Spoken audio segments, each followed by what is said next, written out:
All right, Saagar, what's on your radar? Well, it is always fun when a Never Trump grifter gets exposed, but there is one apex Never Trump grifter that I maintain special animus for. That, of course, is cable news staples so-called GOP consultant Rick Wilson. Wilson found his name trending on Twitter yesterday after he decided to pick a bizarre fight with the Dominos Pizza company. Yes, I'm being serious. Wilson, for some unknown reason, decided to dig up an 8-year-old tweet by Domino's, thanking now White House Press Secretary Kayleigh McEnany for tweeting, quote, "Fun fact, Domino's is way better than NYC Pizza." Now, it's understandable why Domino's would hurriedly thank a person for tweeting that, given just how unpopular and incorrect of a take that it actually is. But I digress. Wilson's clear intent was to spark a Twitter campaign against Domino's in the same way we've seen online mobs go after any business or major figure who dares to wear or express support of a symbol not pre-approved by the media. Domino's, to their credit, responded, quote, "Well, it's unfortunate that thanking a customer for a compliment back in 2012 would be viewed as political. Guess that's 2020 for you." But the saga did not end there. Wilson, who once ridiculed, quote, boomer rubes who support Trump, in a now famous CNN clip, forgot that he himself is a boomer rube with a record on the internet. And the internet decided to go snooping for some of his old takes and tweets. Wilson himself is now affiliated with a group called the Lincoln Project, which are a bunch of liberals masquerading as smart anti-Trump conservatives, consisting of other failed grifters like George Conway, Steve Schmidt of MSNBC notoriety, and failed campaign manager John Weaver. Now, the group exists purely to take donations from upper-middle-class white suburbanites, pay themselves nice hefty fees, and occasionally run milquetoast ads against Trump in a bid to get Joe Biden elected to the presidency. Well, it turns out that Wilson, as recently as 2015, had some pretty choice words for Biden, including calling him, quote, clinically insane, a moron, a clown, and said he had, quote, no intellectual horsepower. Even better, Wilson in recent days has been tweeting about how the Confederate flag is inseparable from Trump rallies, but appears to have forgotten a 2015 quote he gave regarding Confederate flag removal when he told Politico, quote, "The one thing Southerners don't take kindly to is people from the North telling them what they should do." He also appears to have forgotten an Instagram post of his own from 2015 featuring a cooler on his boat with the stars and bars and the phrase, "The South will rise again," painted on top. Can't make this stuff up. Wilson's past tweets and clownish statements are emblematic of a bigger grift that he has pulled off on anti-Trump suburbanites who watch hours of cable television. Friend of the show, Glenn Greenwald, reminded Twitter yesterday of Wilson's 2017 GoFundMe, in which he raised $65,000 to make a resistance documentary. 3 years later, there's no film in sight. His last update on the project was March 2018, when he claimed production was in its, quote, final stretch. Wilson's only response to Glenn's tweet was, quote, "I see Putin's little bitch is trolling me, yawn." Wilson's profanity-laced tirades on Twitter, his ridiculous statements on cable news, and grifting behavior in service of fame that he could never attain actually strategizing for the GOP is a broader indictment of the media in the Trump age. They are desperate to prop up literal charlatans and look the other way at their behavior if it means filling just a few more hours of Trump bashing. Never-Trumpers are the most overrepresented constituency in all of America. In fact, I'm not sure I know one of them who is not a highly placed person on cable television or with a blog at some liberal media outlet. And I wish I could say they would disappear if Trump were to lose re-election. But after watching them resurrect their careers after the Iraq War and welcomed back into polite society again, I sadly know they will be with us for a long time to come. I mean, how great is that, Crystal? You could say, I was like, oh, every time we write these radars, we're like, what should I do? I don't know. I put these calls out on Instagram, and then I find these, the trending section of Twitter. I see Rick Wilson. I'm like, oh, what did he do this time? It's like a little gift to you, it's like a little afternoon gift. A gift to me by the algorithm gods. I mean, how good was that stars and bars cooler that he had on his boat? Well, and how good is Glenn? How did Glenn know that about that film? Where did that come from? He's like David Stern. He's got like a photographic memory for the things that he hates. Yeah. It's kind of incredible. But that just really exposes the game. The whole thing ends up being hollow. It is just a grift. It's just about grafting on to something that's going to give you prominence, that's going to help you sell books and other things, which he's done very successfully. Yes.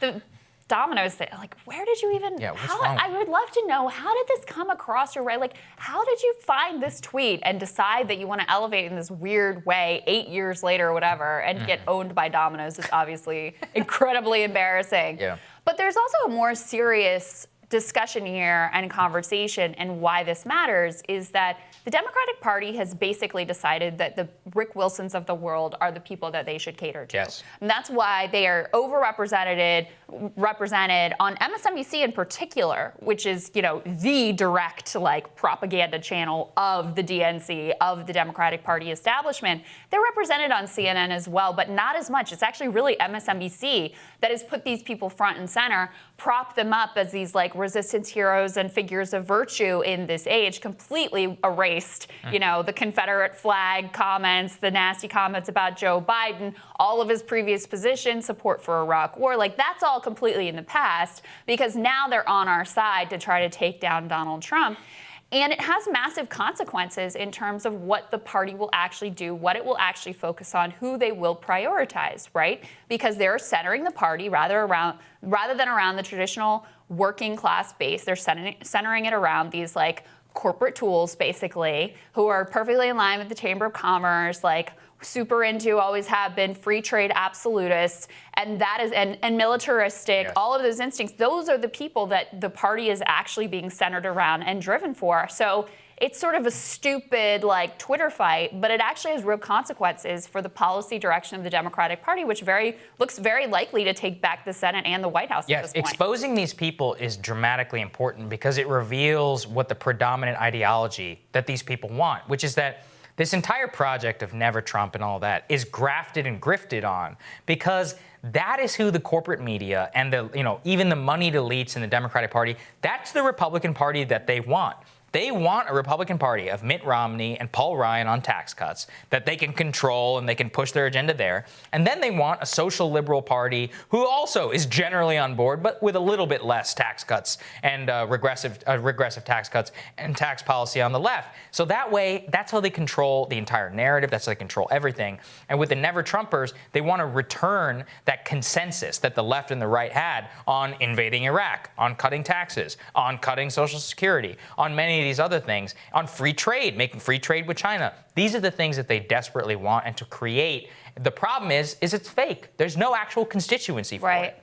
The Rick Wilsons of the world, too, they almost represent a politics of nothing, where it's all about these fights and rhetorical signaling and verbal culture wars, while in the back room we're all teaming up together to pass the tax cuts and pass the free trade deals and, get us into a new war. So at the surface level, it's very aggressive, very nasty online, going after people, coming up with the most outrageous adjective you can use to describe your adversaries, whether it's Donald Trump right now or in the past, obviously Joe Biden, when that was a convenient thing for him. So at the surface level, it's extremely contentious, it's extremely ugly, there's these deep divides.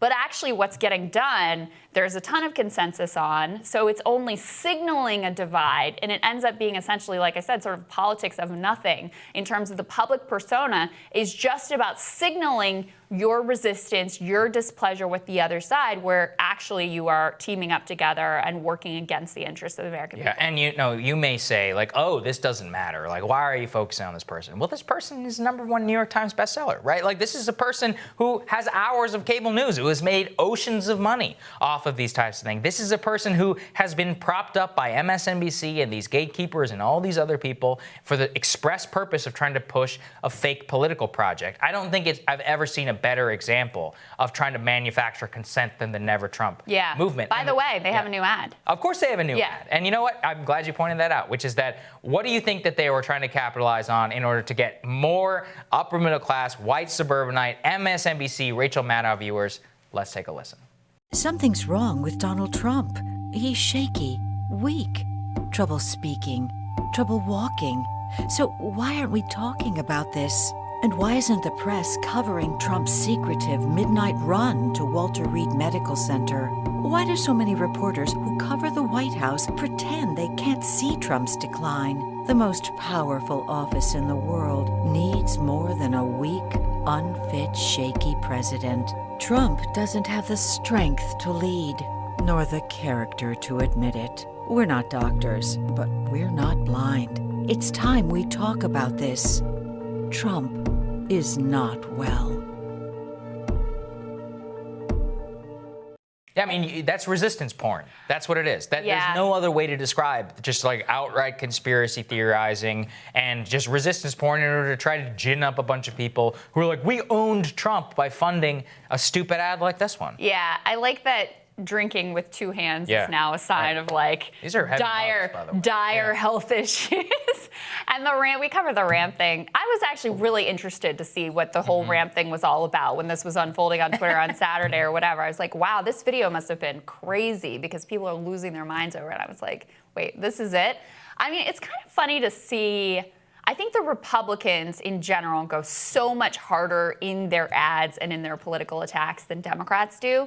So it is kind of part of why I think Democrats have loved guys like Rick Wilson in this era is because they take some of the hard-edged Republican, like nastier tactics, and they weaponize them on behalf of Democrats Joe Biden and against Donald Trump. I think that's part of why they like this, because this is way further than a Hillary Clinton or a traditional Democratic operative would go in this direction. Like, they're willing to go there, and that's part of like that nastiness that they've imported from the right, which honestly, I think Democrats should have a little bit more of an aggressive approach here. I think is part of why they've been celebrated as heroes in this time. That's a very astute observation.